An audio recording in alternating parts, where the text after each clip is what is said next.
Okay, going in, doing some testing, making sure everything is working out fine.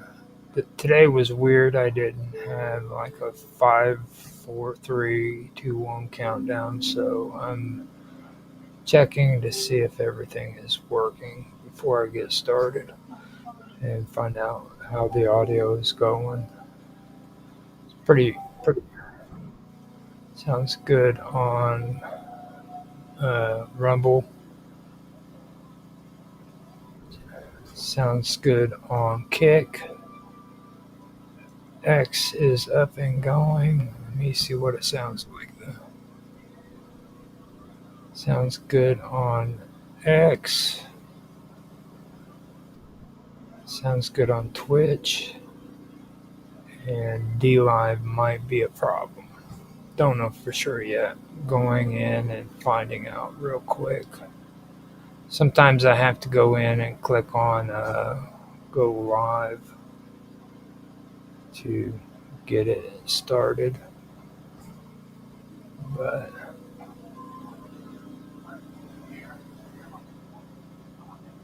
string key generated.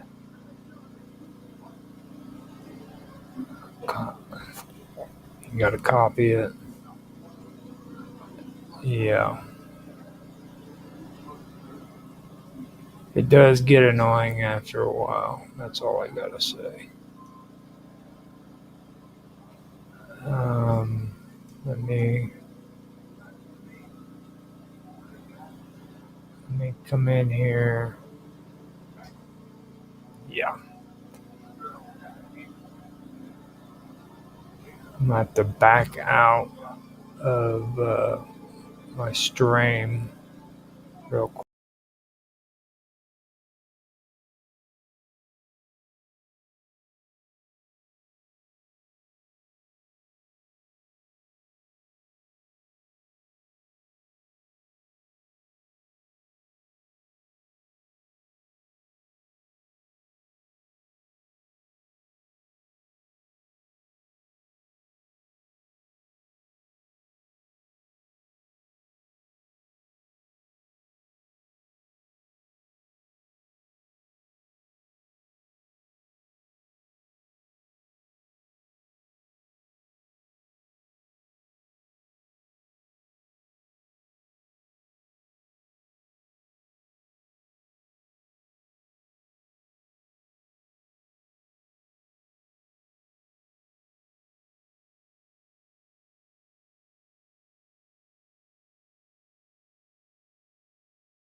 All right.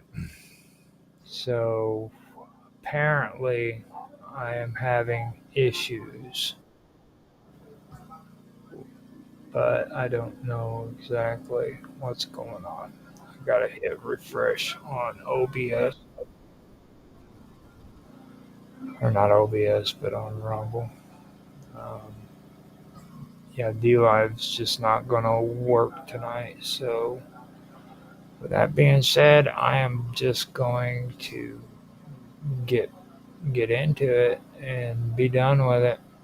That's that's the best I can do. So tonight I'm going to be doing a late night episode of Esoteric Agenda, and after I do my after I do my countdown, which I do for editing purposes, I will go into that and we will get into it. So let me take a drink of my coffee. I'll do my countdown, then do my introduction, and go from there. So here we go. All right. 3, 2, 1, now.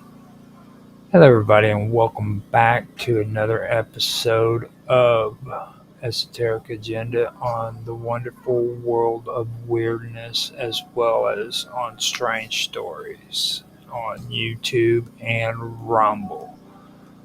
I am here with another episode. I'm your host, Roger Hanson, and today I'm going to step away from the stuff that I was talking about before, which is basically important, but it's more of the older themes that involve mythological themes that surrounded the goddess Cybele and Attis with Magnum Mater.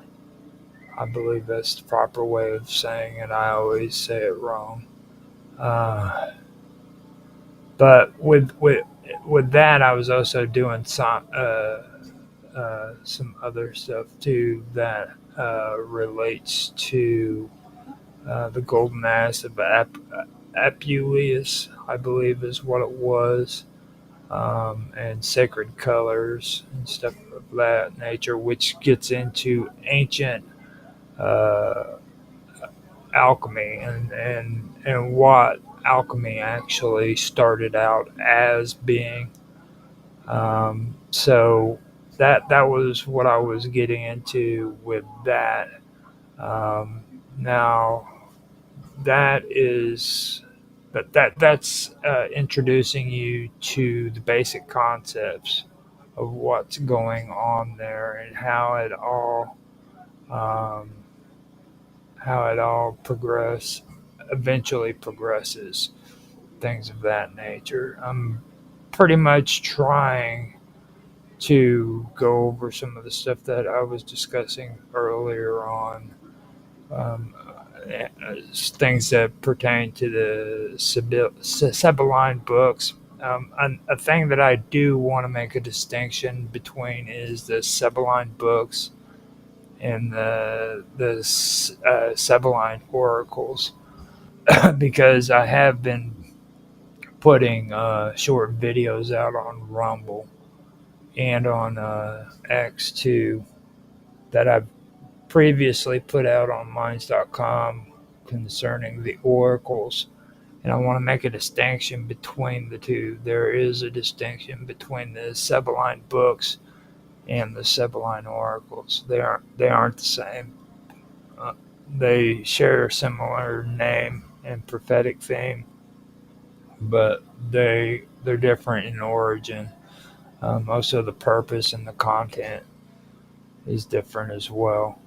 One being grounded around Gnostic Christian beliefs, that would be the oracles, whereas the Sibylline books they predated the oracles. So don't get those mixed up. That is very, very important when it comes to understanding this stuff.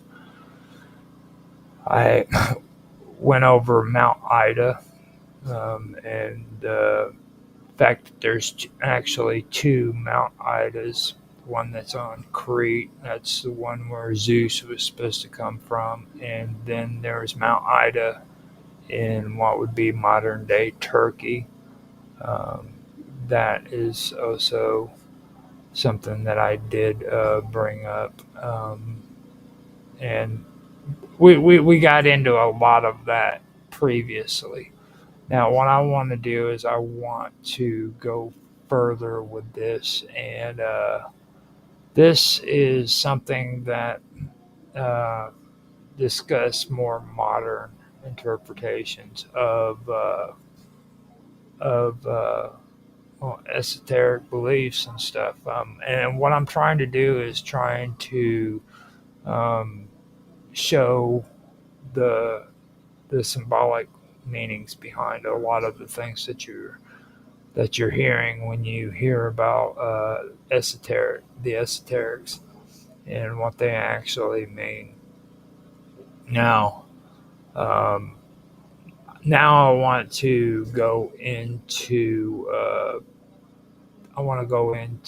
Sub Rosa. This is something that is more of a somewhat modern version of the esoterics, and with that, I want to talk about the concept of secrecy and what that means in the context of the esoterics. So, with that, I'm going to just get on with the topic and go from there. And I hope you guys enjoy. Um, so, here we go. Now, the symbolism of flowers has played a profound role in the cultural and spiritual traditions of many ancient civilizations.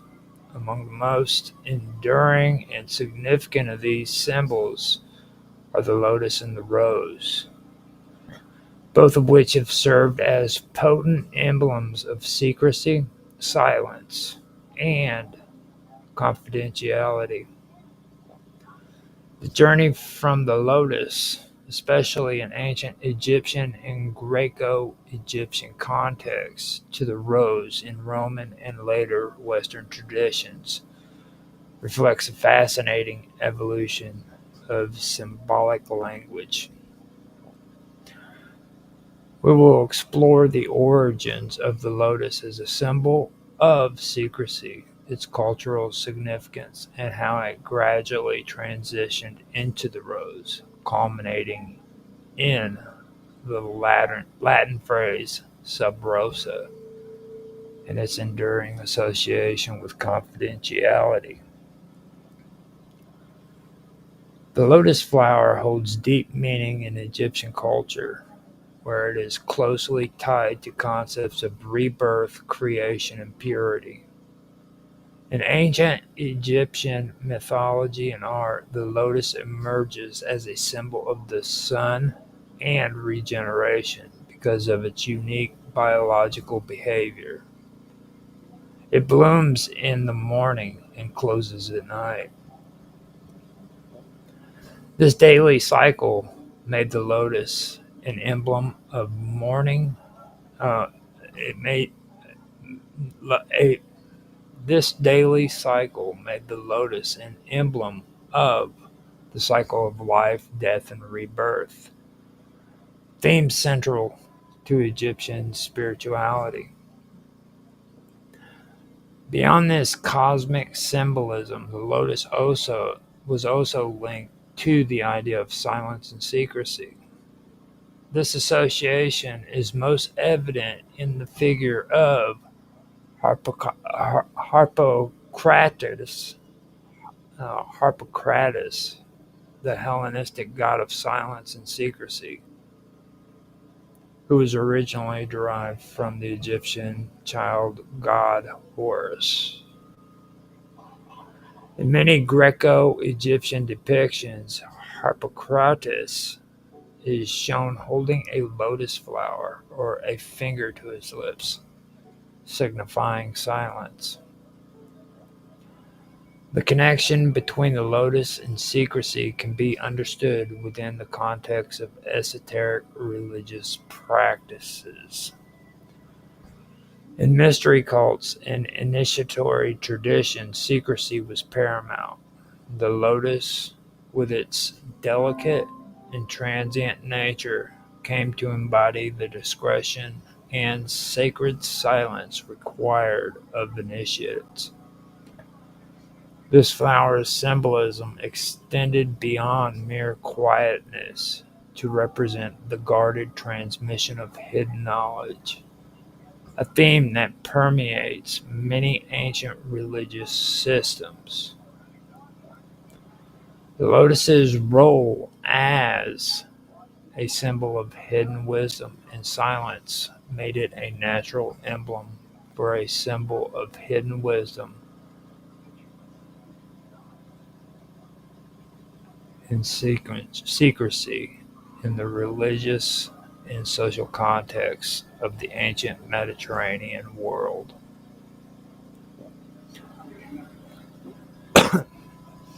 As Greco-Roman culture expanded and absorbed influences from Egypt and the Near East, the symbolic meaning of the lotus also migrated and transformed. The figure of Harpocrates, for example, became popular in Roman art and religion, but with some adaptations. While the lotus retained its connection to secrecy and silence, the Roman cultural context brought new symbols and nuances. One of the most significant changes was the introduction of the rose as the primary symbol of confidentiality. The rose, unlike the lotus, was not indigenous to Egypt, but held a special place in Roman and later European symbolism. It was associated with love, beauty, and the divine, especially linked to goddesses such as Venus and Flora. The delicate and fragrant rose, with its layered petals and thorns, became a metaphor for the complexity of hidden things, both beautiful and dangerous. In Roman society, the rose came to symbolize not only love but also secrecy, particularly in the context of social and political discourse. The phrase "sub rosa", literally meaning "under the rose", originated in Roman times as a metaphor for confidential or secret communication. It is said that in Roman banquets and councils, the rose was suspended from the ceiling, indicating that the conversation held beneath it were to be kept private. This practice may have had ritual roots, possibly linked to the goddess Flora or to earlier mystery traditions that emphasized silence and discretion. The rose, therefore, evolved into a visual and verbal sign that indicated the sacred or binding nature of confidentiality. Over time, the phrase became embedded in legal and social practices across Europe, symbolizing oath of secrecy and promises to keep information confidential. The transformation from the lotus to the rose as the key emblem of secrecy can be viewed as part of a broader process of cultural syncretism in the ancient Mediterranean world. As ideas, religions, and symbols moved between Egypt, Greece, and Rome, they were adapted and reinterpreted to fit new social and spiritual frameworks. The lotus's association with silence and the sacred was retained, but merged with the Roman rose's connotations of beauty and delicate protection. This synthesis allowed the symbolism to resonate with diverse audiences and contexts. One way to understand this tradition is to consider the practical and symbolic features of the two flowers. The lotus grows in water, emerging pristine and pure, symbolizing spiritual birth and transcendence, suitable for the esoteric and mystical traditions of Egypt. The rose, with its earthly growth on thorny bushes and vivid colors, was more relatable to the Roman and later European imagination, fitting themes of love, secrecy, and social bonds. The rose's physical characteristics, such as its thorns protecting the delicate petals, metaphorically reinforce the idea of guarding secrets, beauty that must be protected and preserved by silence. In the Christian era, the symbolism of the rose expanded further, with Christian mystics and theologians interpreting the rose as a symbol of divine love and hidden knowledge. The phrase sub rosa was adopted in various monastic and clerical contexts to indicate confidentiality, especially in confessions and spiritual counsel. Although the lotus itself faded as a symbol in Western Christian symbolism, its spiritual essence, secrecy, purity, and hidden wisdom continued through the rose. Beyond the literal botanical transition, the underlying symbolic meaning remained remarkably consistent across cultures and eras. The concept of secrecy as a sacred trust, whether represented by the lotus or the rose, reflects the universal human understanding of the power and sanctity of hidden knowledge. Both symbols conveyed the importance of discretion, the preservation of mystery, and the respect owed to confidential communication. In addition to its verbal and ritual significance, the rose was frequently used in art and architecture to signify secrecy. In medieval and Renaissance Europe, the rose motif appeared in ceilings, carvings, and stained glass, in chambers where secret meetings were held. This decorative use reinforced the phrase "sub rosa" and its meaning for audiences across time. The rose's role as a symbol of secrecy also extended into literature, poetry, and heraldry, making it a versatile and enduring emblem. It is important to note that while the rose took center stage in Western symbolism, the lotus has never entirely lost its significance.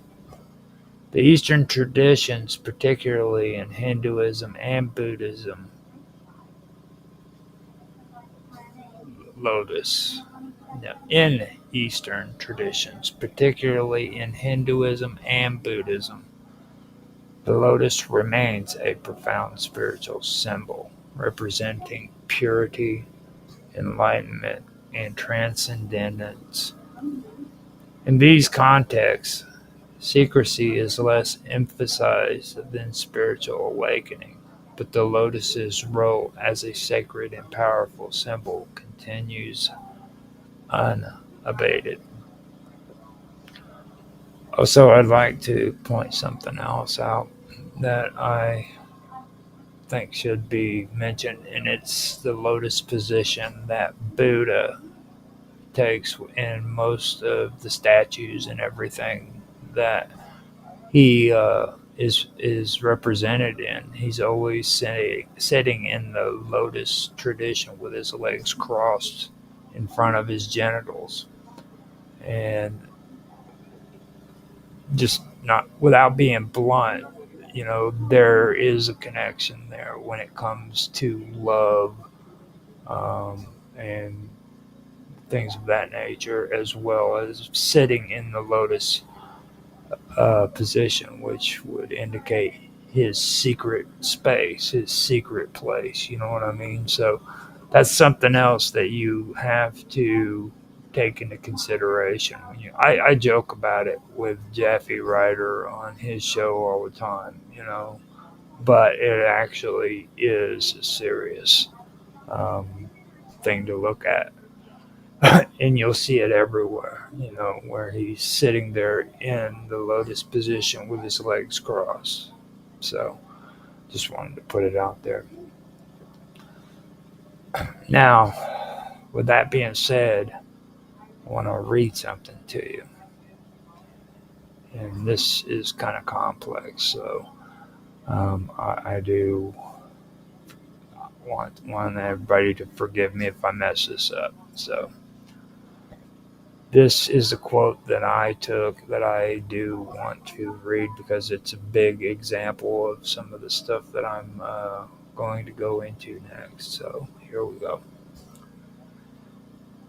Hellfire's dispenser, world's far-seeing king, O Helios with noble steeds, the eye of Zeus which guards the earth, all-seeing one, who travel lofty paths, O gleam divine, who move through the heaven bright, unattainable, born long ago, unshaken, with a headband of gold, wearing a disk mighty with fire, with gleaming breastplate, winged one, untiring, with golden reins, coursing a golden path, and you who watch in circle, hear all men.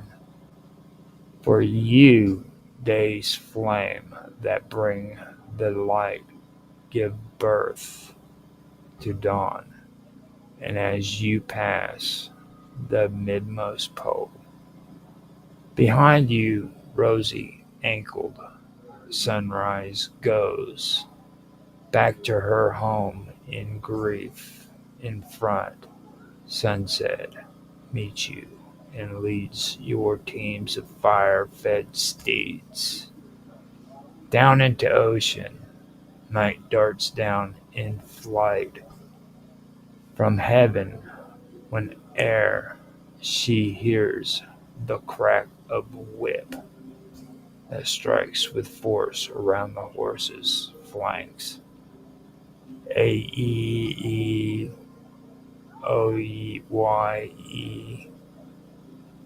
O scepter, bearer, leader of the muses, giver of life, come now to me, come quickly to earth.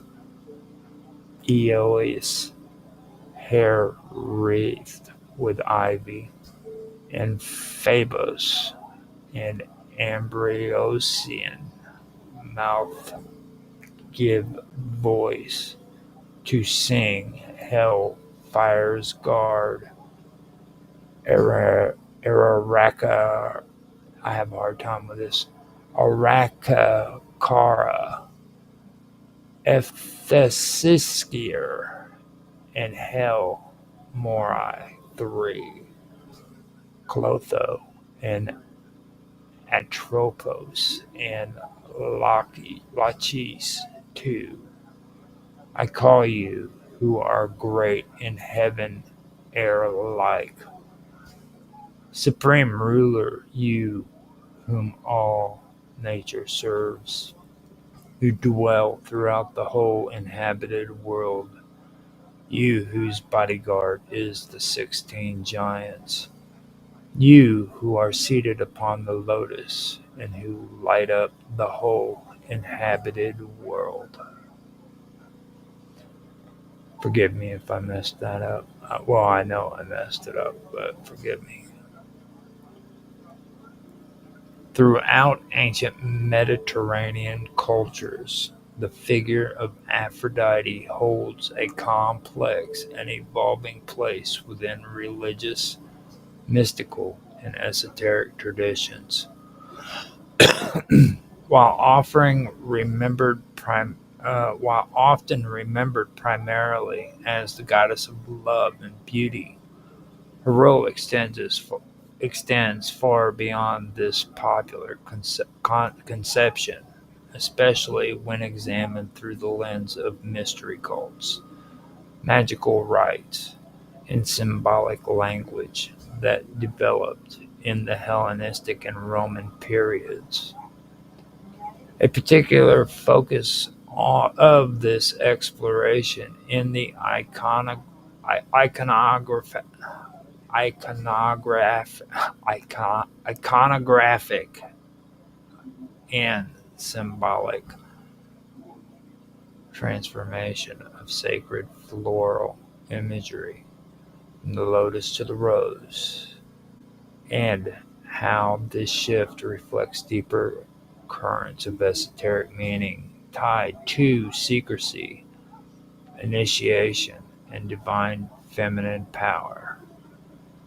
These symbols intertwine with the broader mystical invocation of cosmic forces and divine guardians, placing Aphrodite at the center of an ancient tradition that sought to unify natural beauty, cosmic order, and hidden knowledge.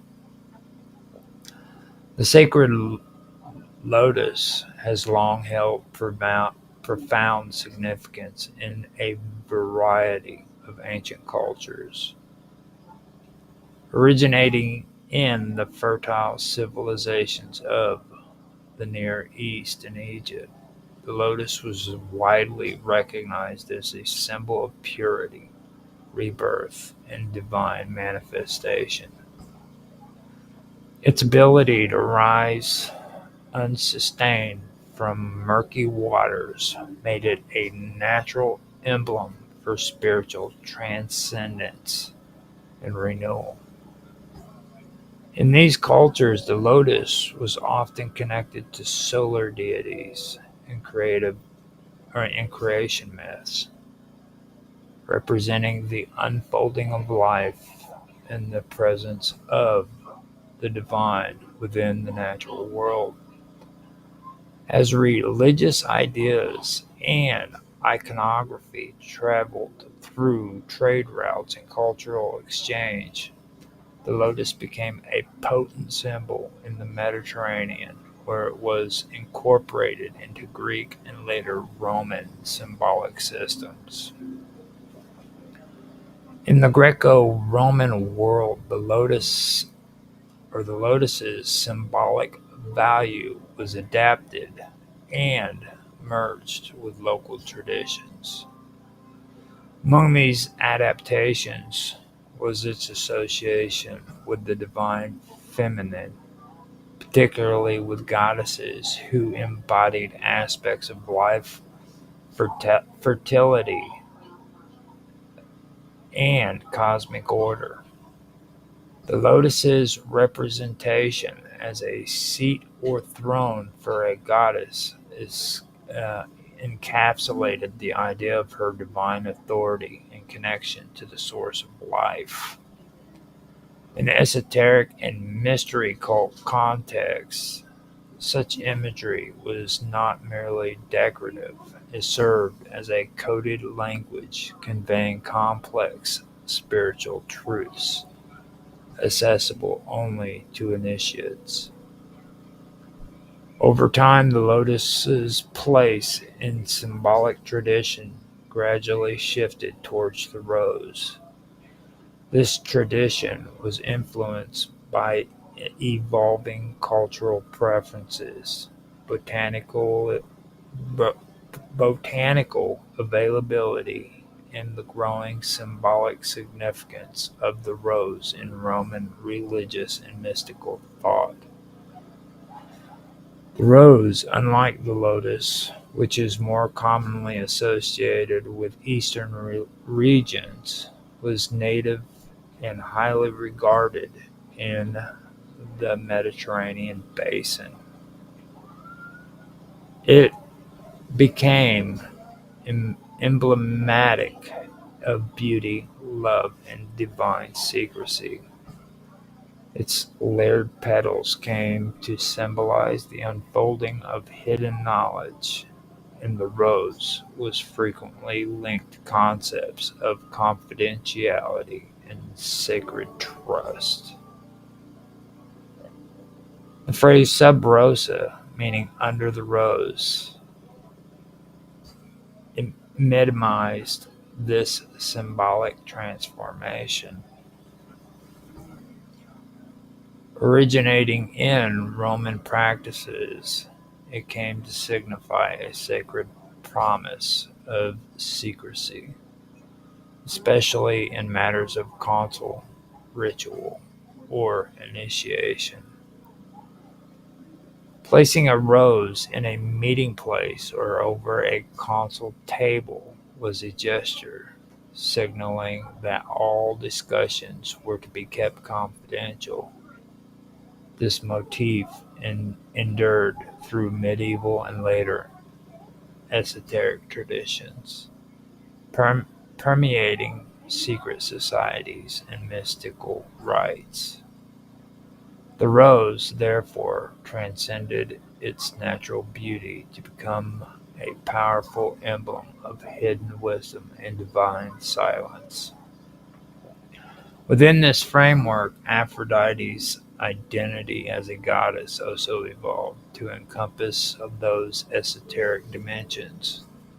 While her origins lie in fertility, love, and beauty, her role in mystery cults and magical texts reveals a deeper, more complex figure who governs not only earthly passions, but also cosmic harmony and spiritual illumination. The depiction of Aphrodite sitting on a lotus, or in later traditions, a rose, signifies her as the supreme feminine principle who mediates between the visible world and the hidden spiritual realities. This iconography appears in various esoteric writings and magical papyri, where Aphrodite is portrayed enthroned, often flanked by lions or symbolic guardians. The lions recall imagery associated with earlier mother goddesses, representing strength, protection, and the primal forces of nature that the goddess commands. In this role, Aphrodite embodies a dual nature. She is both nurturing and fierce, embodying life-giving beauty and the protective power necessary to guard sacred mysteries. The invocation provided earlier highlights this divine authority, calling upon a supreme ruler seated upon the lotus, accompanied by 16 giants who act as their bodyguard and illuminate the inhabited world. This portrayal fits within the broader tradition of cosmic hierarchies and divine intermediaries that pervade esoteric theology. The giants, or titans, in many mythologies are primordial beings who act as guardians, or enforcers of cosmic law, lending their strength to uphold the goddess's dominion. Through this poetic imagery, the goddess's power is framed as both celestial and terrestrial, extending over the entire cosmos. Aphrodite's association with light and illumination in these texts also resonate with the symbolism of the lotus and the rose, both flowers representing unfolding light, literal in their bright colors and figurative in their spiritual meaning. They symbolize the process of enlightenment and revelation of inner truths and the transition from ignorance to knowledge. Initiates who engage with rituals dedicated to Aphrodite or her associated mysteries sought not only favor in love and fertility, but also access to this illumination. The sacred floral imagery also connects with the theme of silence and secrecy. Just as the unfolding petals of the rose conceal the flower's heart, the goddess's mysteries were carefully guarded, revealed only to those deemed worthy. The use of the lotus and the rose as symbols of secrecy in these esoteric traditions emphasizes the importance of discretion, inner contemplation, and recognition that divine truths cannot be openly spoken, but must be experienced and preserved in silence. This theme of silence ties into the wider cultural practices of invoking divine feminine figures to maintain cosmic balance. The goddess's role as keeper of secrets reflects the understanding that wisdom is not merely intellectual, but deeply experiential and often beyond ordinary language. In many mystery traditions, the transmission of sacred knowledge was conducted through symbols, rituals, and allegories that transcended words. The lotus and rose serve as perfect metaphors for this process, representing the unfolding revelation that occurs gradually and delicately within the initiative. Furthermore, the transition from lotus to rose marks a shift from the Eastern to the Western Mediterranean cultural sphere, illustrating how symbols migrate and transform to fit new contexts and spiritual needs. The rose's ascendancy in Roman esotericism illustrates how local botanical and cultural factors influence the evolution of religious symbolism. Yet, despite this transformation, the essential qualities of the symbol, purity, secrecy, divine feminine power, and illumination, remain intact, demonstrating the continuity of esoteric ideas beneath changing surface forms. In addition to floral symbolism and enthronement of the goddess, flanked by lions, highlights another layer of ancient esoteric meaning. Lions are traditionally associated with strength, courage, and royal authority. Their presence alongside the goddess signals her mastery over both the wild forces of nature in the ordinary structure of society. This combination of nurturing femininity and fierce guardianship encapsulates the dual nature of divine power in mystery cults, where transformation requires both receptivity and strength. The 16 giants mentioned in the invocation may also connect to other mythological and cosmological concepts. In various traditions, groups of giants or titanic beings symbolize elemental forces or cosmic principles that sustain the order of the universe. Their role as the goddess's bodyguard implies that the divine order she represents is upheld by powerful agents who maintain the boundaries between worlds, protecting initiates who seek entry into sacred knowledge.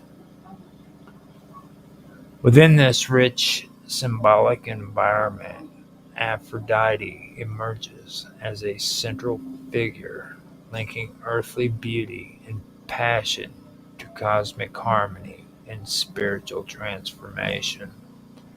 Her association with both the lotus and the rose reflects her multifaceted nature as goddess of love, light, and secret wisdom.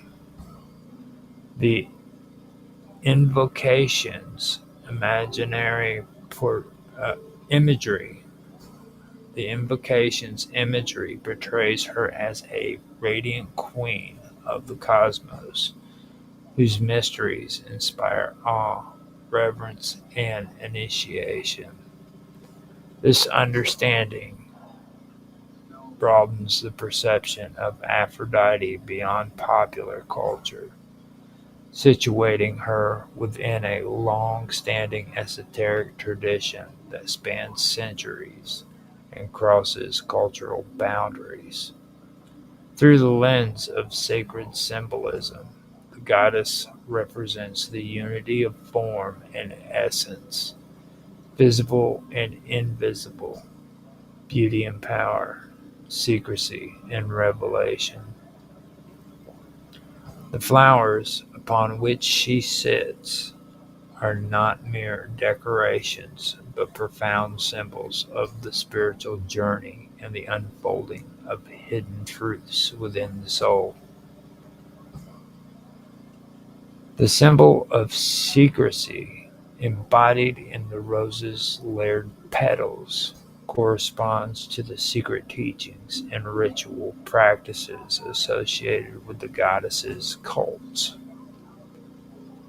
Mystery religions often emphasize the importance of silence and discretion to protect the integrity of sacred knowledge and to cultivate inner transformation. The rose became an emblem for this silence, marking spaces and moments where the divine presence was honored and where initiates were bound by solemn oaths. This emphasis on secrecy also finds resonance in the broader esoteric world, where knowledge is seen as sacred and dangerous if misused. The goddess's role as a keeper of mysteries underscores the responsibility of those who seek spiritual enlightenment to approach with humility, reverence, and discretion. The interplay between floral symbolism, divine authority, and cosmic guardianship in these traditions reveal a sophisticated theological and mystical worldview. It reflects an understanding of the cosmos as a living, dynamic system governed by principles of harmony, balance, and transformation.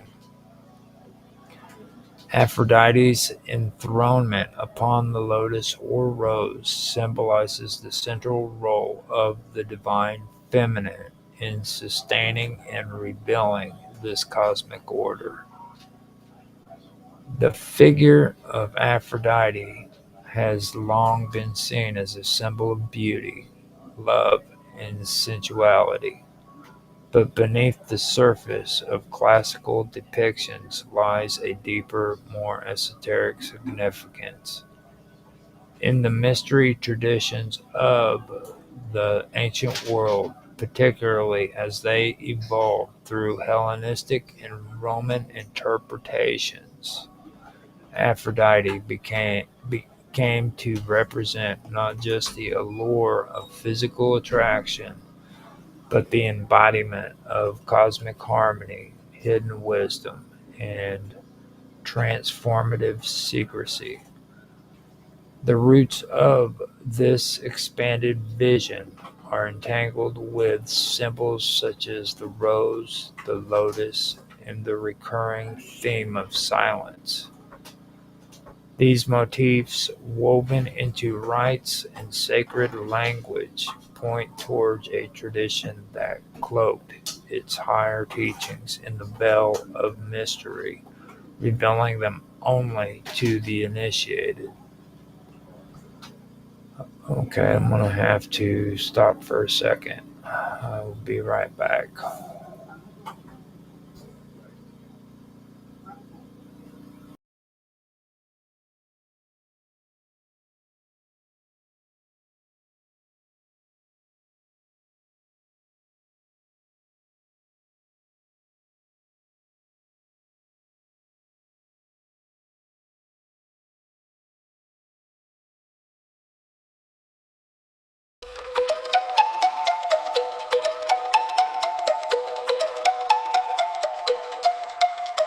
Awakening from an epic dream, awakening from the long dark night. Awakening from history, awakening from duality. The liberation of the human soul to consciousness of the one and all. The activation of the sacred plan, the birthing of a new man. A new man. When the light within is revealed, all the pain and suffering shall be healed, and the truth of love is our destiny, living on the earth in peace and harmony.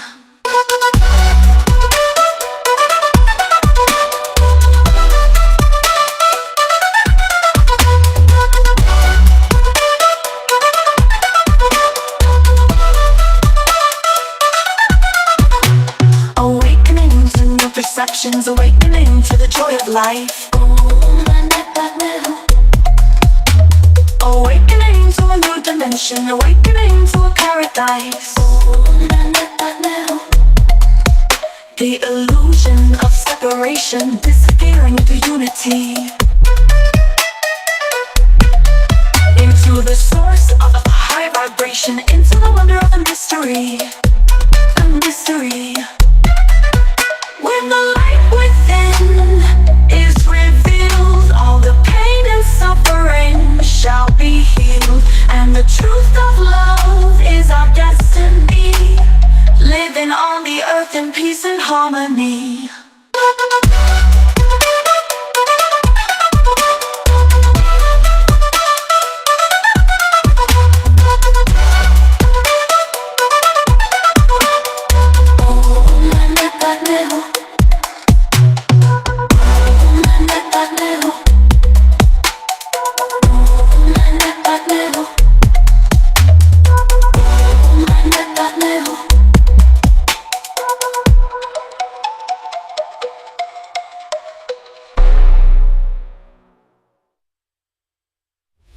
Theophilus Thistler, the thistle sifter is sifting a sieve full of unsifted thistles. Thrust 3,000 thistles through the thick of his thumb.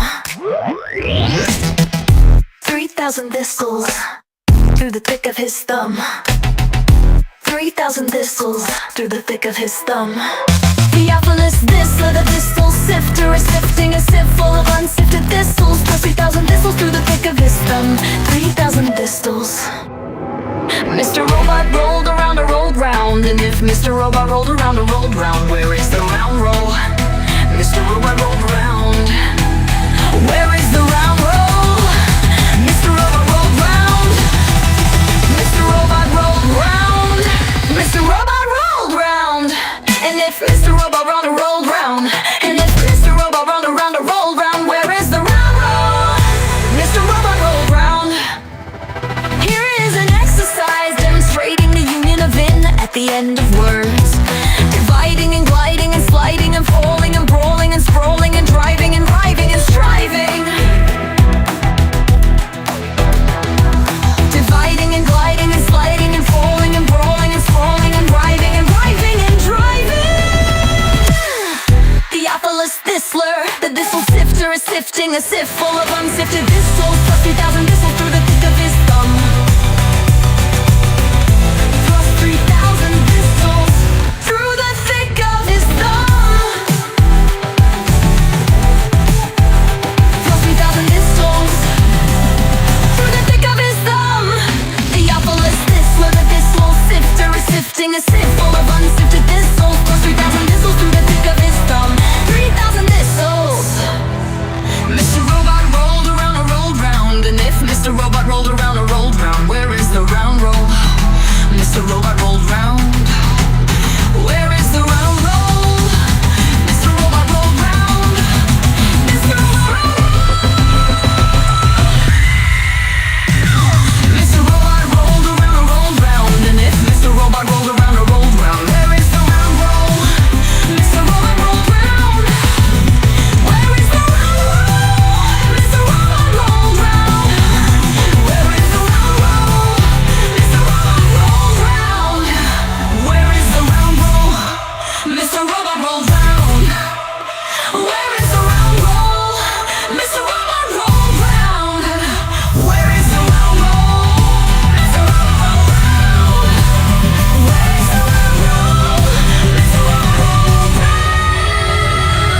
Hardly had his Hail Highness heard the easy hedgehog when he hit the humming bee by the hunter who had horrible beetles in the human hall.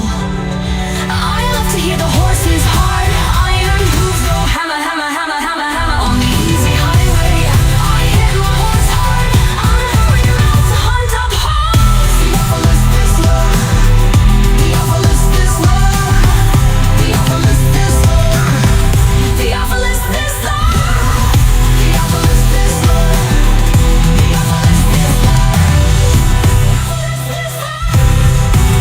Theophilus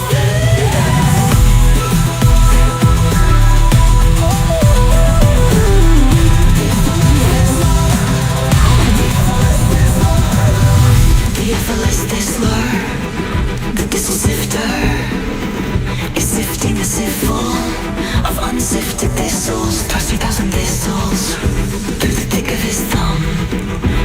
3,000 thistles through the thick of his thumb. Theophilus Thistler, thistle sifter.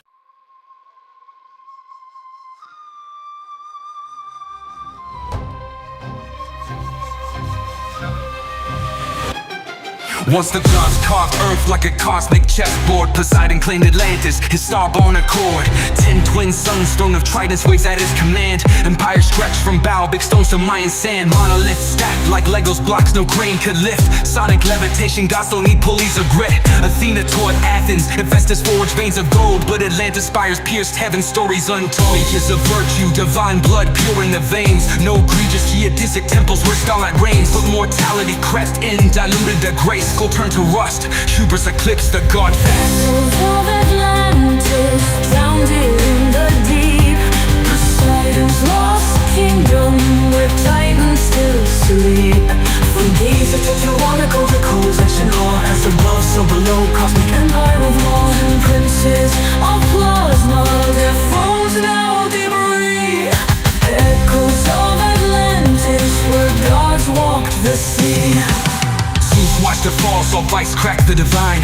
Pyrrhic Pyramids hummed warnings, but they ignored the signs. Sky split with fury, tsunami swallowed their pride. Atlantis sang screaming, but blueprints survived. Baalbek's foundation, stones that defy modern math. 1,000-ton puzzle, gravity's aftermath. Scholars still baffled how they align the stars. They rode cosmic currents, breaching space-time's bars. Now divers chase shadows where crystal cities gleamed. AI scans the ocean, but truth a half-dream. Freemasons whisper maps in their lodges of lore. Plato's Critias, a metaphor or a war. Echoes of Atlantis drowned in the deep. Poseidon's lost kingdom where titans still sleep. From Giza to Tijuana, the cold tension all as above, so below. Cosmic empire of law, 10 princes of plasma, their thrones now debris. Echoes of Atlantis where gods walk the sea.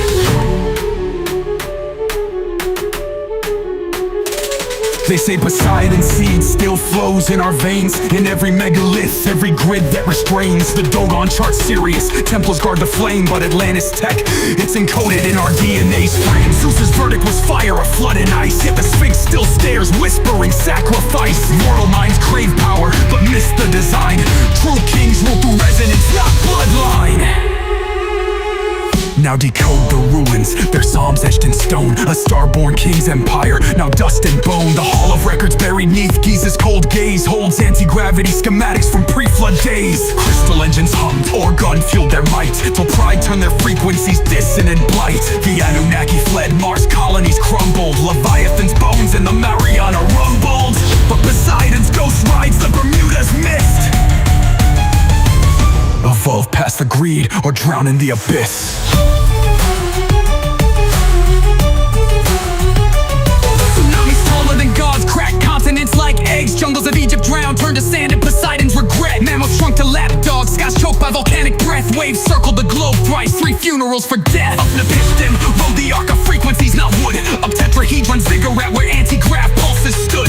While Atlantis sank, he spliced DNA and quantum seeds, stashed them in Göbekley's veins and Indus Valley reeds. Volcanic winter's curse, Zeus hit the reset, scorched the grids, erased the moon-ringed internet. Noah's not a shepherd, he's a star-born archivist, cracking hermetic scrolls in caves where mushrooms twist. The survivors crawled from mud with amnesiac eyes, built new gods from scrap metal and fallen skies. Now desert bones whisper where cedars once soared. Man's just a ghost in Atlantis' holographic horde.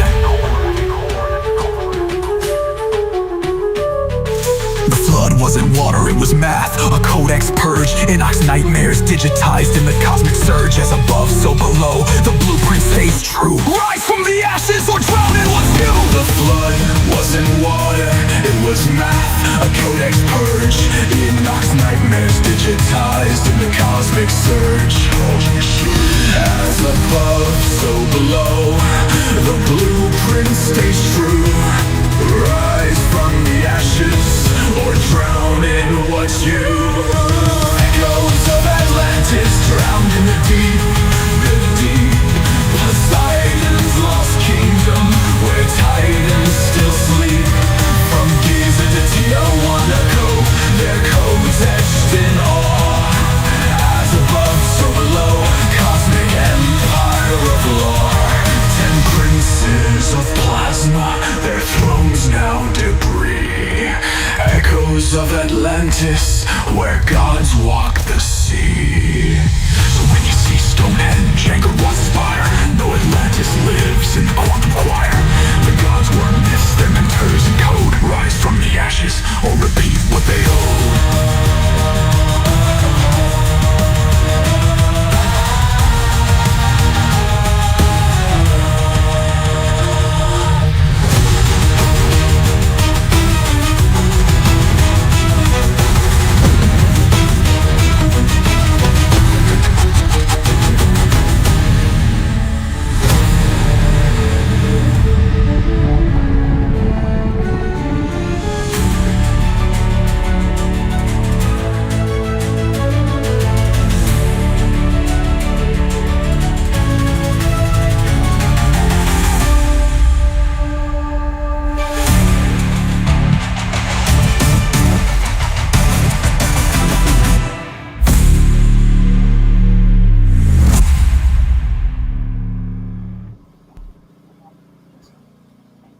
Okay, so with that, I will get the background back up and running and get the banners back up, and we will continue where we left off.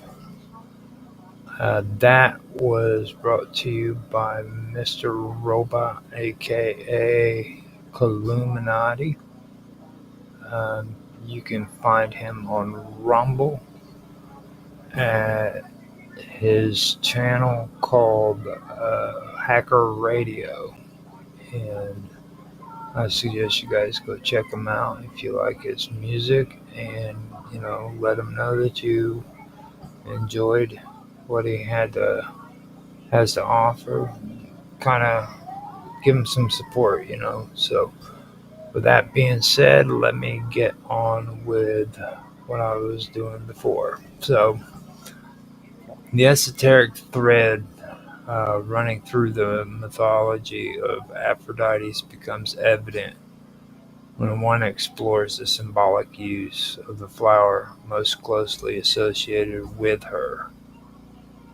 While the rose is now commonly linked to Aphrodite and her Roman counterpart, Venus, there is credible reason to believe that this association was preceded by the lotus. In earlier traditions, the lotus symbolized purity, emerging from the chaos of the watery abyss. It opened with the sun and closed at night, aligning itself with the rhythms of cosmic order. The transition from lotus to rose marks not merely a change in botanical preference, but a shift in how the sacred feminine was understood and portrayed. The lotus speaks to spiritual awakening and the slow revelation of truth. The rose, with its layered petals and thorns, speaks of beauty, secrecy, and the price of knowing. The phrase sub rosa, meaning under the rose, has come to stand for secrecy and confidentiality, particularly in sacred or ritualistic contexts. In Roman culture, it was customary to hang a rose above a gathering place where confidential matters were to be discussed. This gesture indicated that what was said beneath it was never to be repeated outside the group.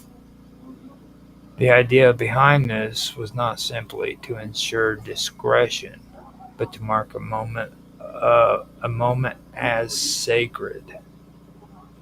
The rose became a metaphysical sign that higher truths were in play, that something had passed from the mundane to the spiritual.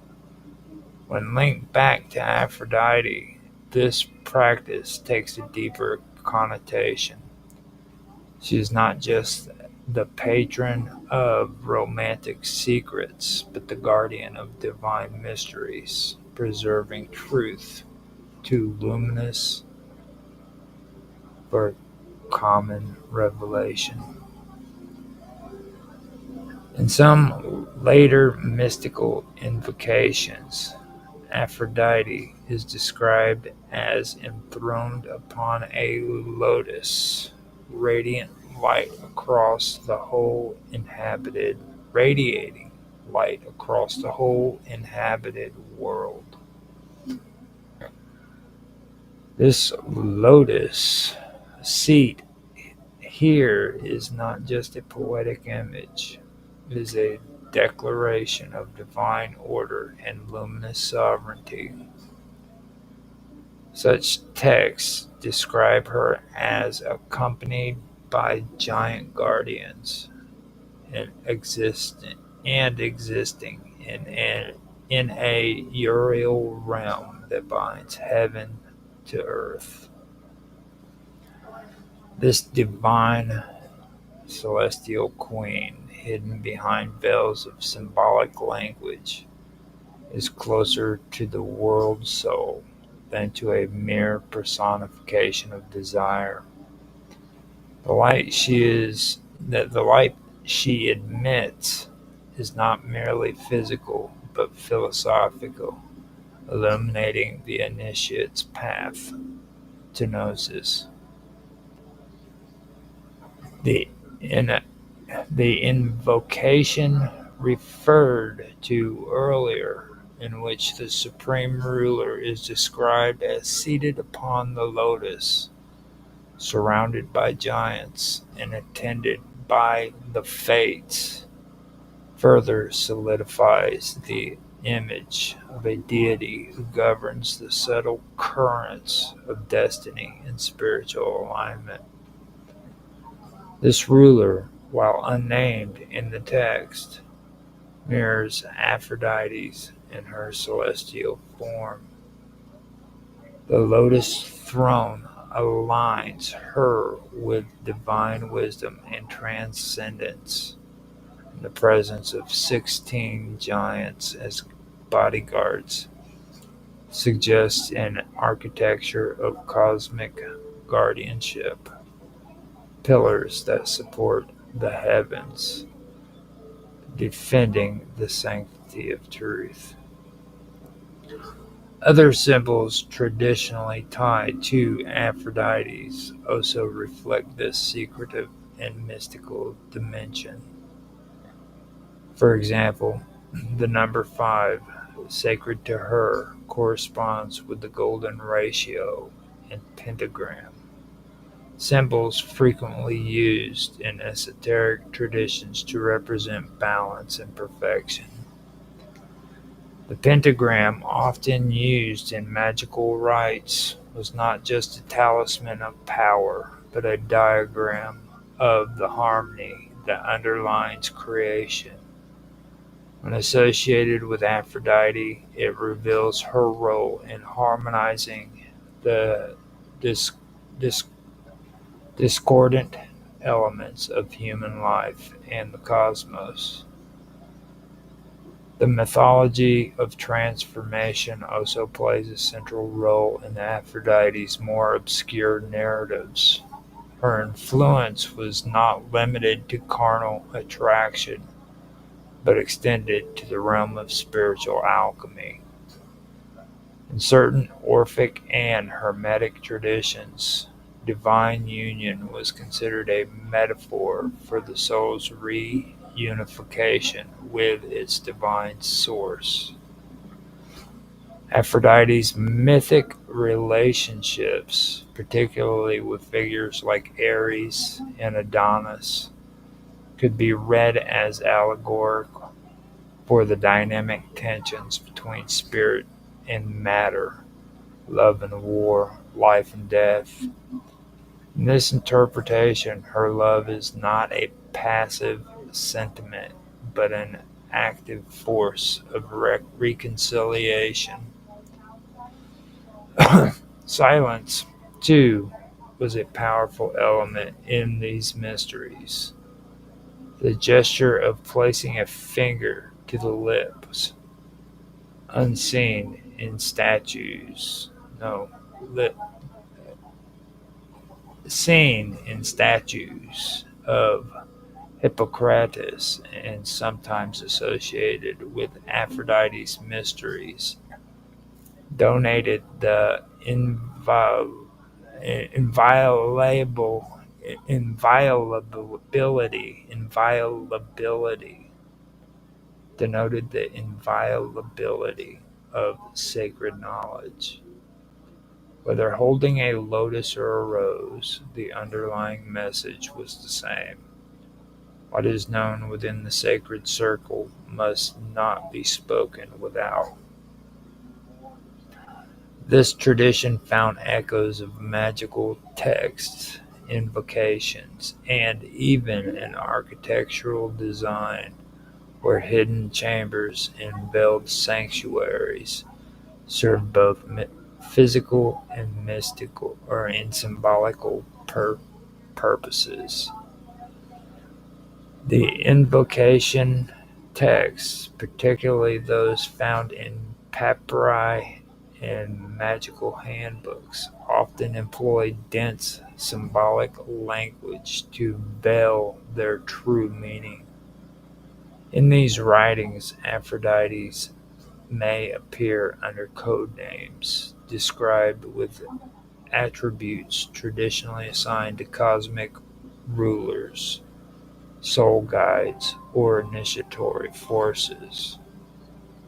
The reader is expected to decode her presence not through direct identification, but through resonance and correlation. When she is described as the one whose light illumines the world, or as seated upon the lotus surrounded by guardians, the symbolism is layered with theological implications. She becomes both gate and guardian, revealing and concealing in the same breath. The notion of the one and the whole, a concept found in Ptolemaic and Hermetic philosophy, correlates with Aphrodite's deeper symbolic role as the force that draws all things together in harmony. She reflects the principle that all multiplicity is, in essence, a unity. This philosophical view transforms her from a mythological figure into a metaphysical principle. She is not merely the goddess of love, but the living embodiment of attraction, synthesis, and universal cohesion. From this perspective, the lotus and rose are more than botanical symbols, they are metaphysical diagrams. The rose, with its tightly furled core and expanding layers, represents the path from ignorance to enlightenment. Each petal must be peeled away, each layer contemplated and absorbed. The lotus, with its emergence from mud and bloom above water, symbolizes the elevation of consciousness from the base to the transcendent. These images are not interchangeable, but rather complementary aspects of the same mystery. The rose guards the entrance to truth. The lotus carries the soul across the threshold. In the fusion of these transitions, the goddess once known for her beauty and seduction is recast as the veiled mistress of initiation. Her rites, once thought of as purely celebratory or erotic, take on the contours of sacred drama. The kiss becomes a transfer of breath and essence. The mirror reflects not the face, but the inner self. The silence is not absence, but presence held in reverence. Such reinterpretations did not disappear with the fall of ancient mystical and esoteric systems. Medieval alchemists, Renaissance magicians, and even modern occultists have drawn upon these ancient images, folding them into their diagrams, texts, and rituals. The goddess enthroned upon a lotus, flanked by protectors, seated in silence, is still invoked, though now she may be unnamed, hidden beneath layers of Christian, Hermetic, or Kabbalistic terminology. Still she endures. The esoteric uh, the esoteric dimensions of Aphrodite's mythology reveals her as a central figure in the sacred tradition of hidden wisdom through her association with the rose and the lotus. She bridges the world. No, she bridges the worlds of sensory beauty and spiritual truth. Sub Rosa, she guards the path. Seated upon the lotus, she rules the unseen. Her silence is not forgetfulness, but protection.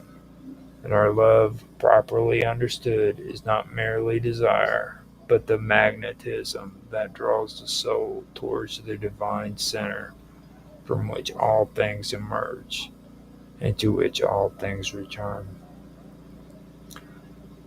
The rose, long regarded for its captivating beauty and fragrant aroma, became one of the most enduring symbols of esoteric and mystical traditions.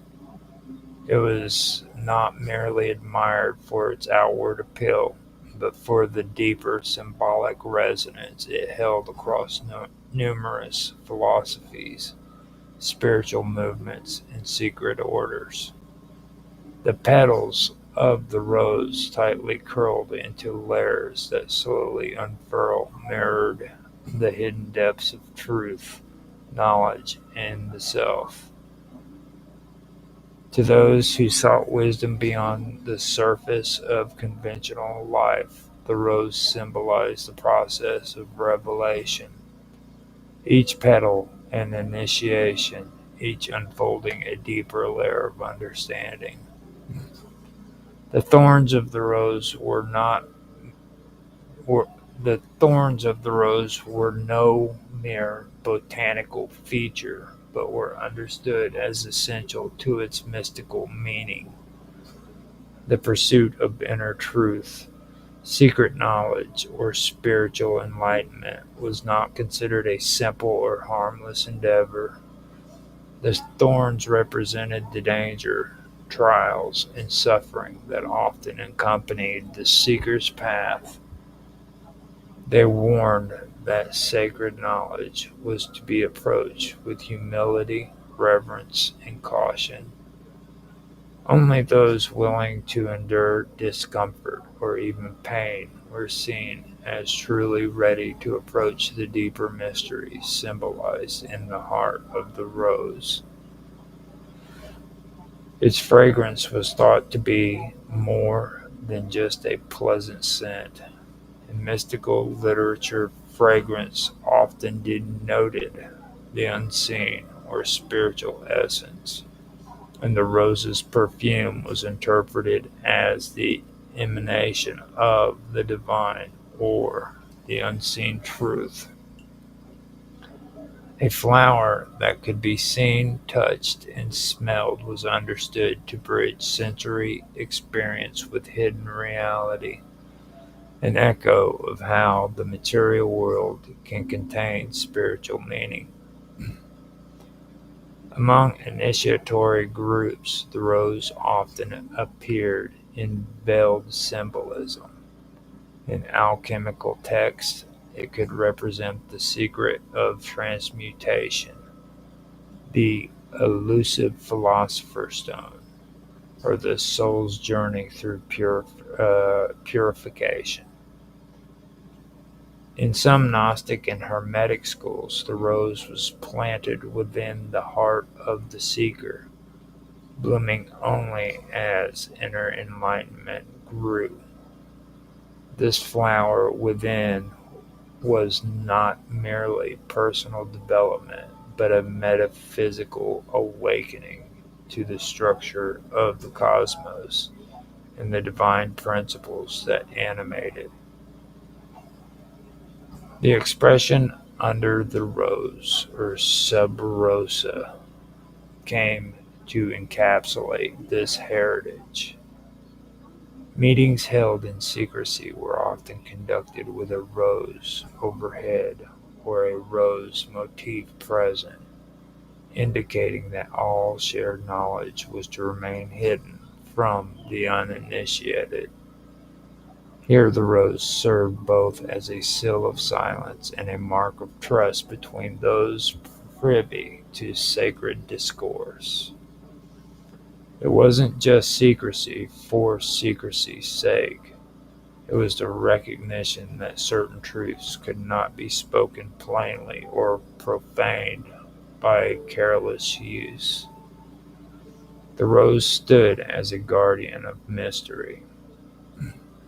When depicted in art and ritual, the rose often occupied a central space or was shown intertwined with other symbols. For example, a rose at the center of a cross was a motif that came to represent the union of the earthly and the divine, of suffering and transcendence, of matter and spirit. Each interpretation, each image of the rose in different traditions still carried the tension between revelation and concealment, beauty and danger, fragrance and thorn. So yeah, that is all of it. Sorry that I had to take a break and step away.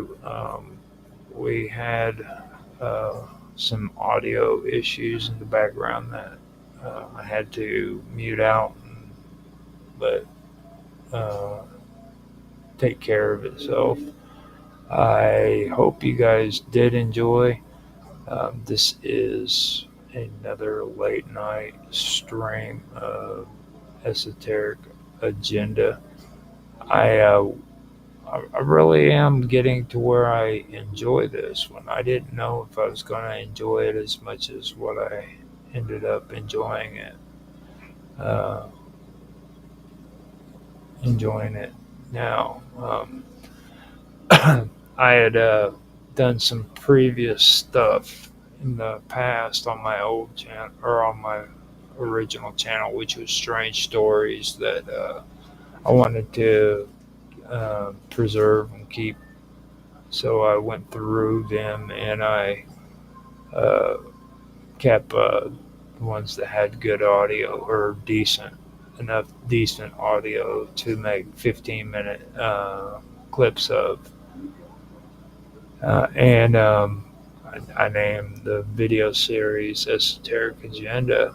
And this time, now that I've gone through and I've edited all of those, I wanted to go back over and do this again. And I'm really glad that I did, because it gives me a chance to look back on a lot of the older stuff that I had done back in the beginning when I first started checking this stuff out. And at the time when I did it, I wasn't really all that focused. I can see that now, and I'm glad that I'm doing it now, because it seems that I have more focus on the things that I'm researching, and that I've researched back in the past, and I'm really getting into this and how it's unfolding. No pun intended, but it is pretty interesting, and I do like it. So yeah, I'm pretty happy with it. If you guys want to check out the older episodes that I have pertaining to the Esoteric Agenda, you can catch those on Rumble. You can also catch those on YouTube. I have them on Rumble with the Wonderful World of Weirdness, as well as the Wonderful World of Weirdness on YouTube.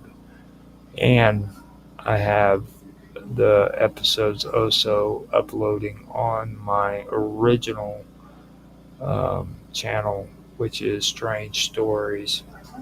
And I did those back whenever I called my channel The Strange, The Bizarre, The Unusual. I like it. The little strip that's running down there with the demonic white face and all of that is the original video stream that I had when it was named that. So I wanted to keep that and make it a part of the series this time around because I guess I'm a big romantic or something like that. I wanted to kind of keep it for memory sakes, and yeah, I'm pretty happy with it. I'm already at the fifth episode, I believe, and it just seems like this has gone a lot faster than the other episodes that I have. So, with that being said, I'd like to thank everybody for watching ahead of time or the ones who are watching right now. It doesn't look like I have any comments that I have to respond to, which I am completely happy with. Um, I really didn't have a chance to go on to YouTube and find out if anybody's watching on there. I guess I could go and do that real quick, but let me go ahead and do that, and then I can end the stream.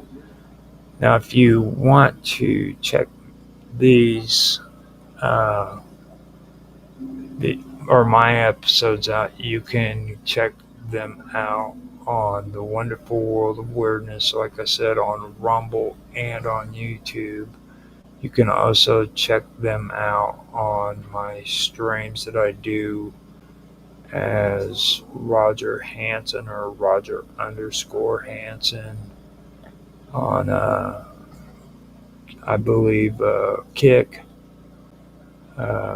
D Live, and on X. Now on X, I'm Roger Hansen at ROGLOL1973. I am also infamous.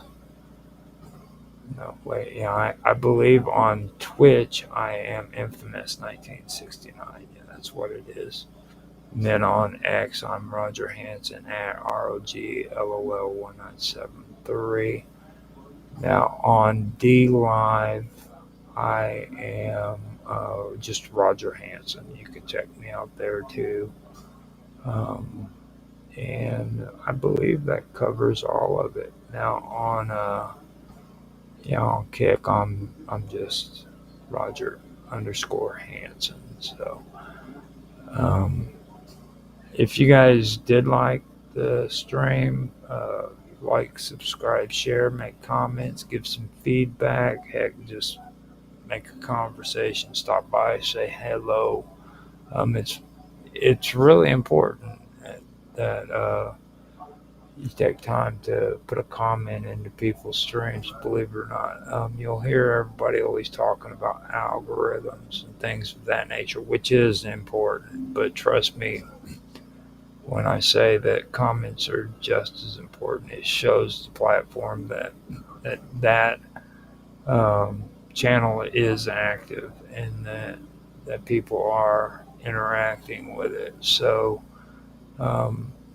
do content creators a favor and make a comment in the comment section.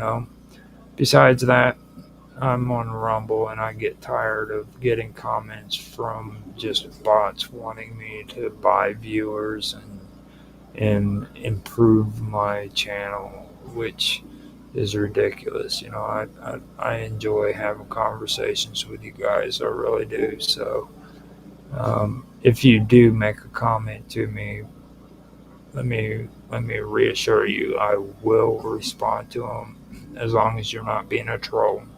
Don't be a troll. It's like Jaffe says, don't be a dick. Keep it civil. Just remember that we all have different outlooks, different ways of looking at things. So what you believe and what I believe aren't necessarily the same. So keep that in mind and have respect for one another. And with that being said, I'd like to say thank you again for watching now or sometime in the future. And I hope you have a good night, good morning, good afternoon, whatever time of the day it is for you. And with that, I will end the stream. Thanks for watching, guys. Bye.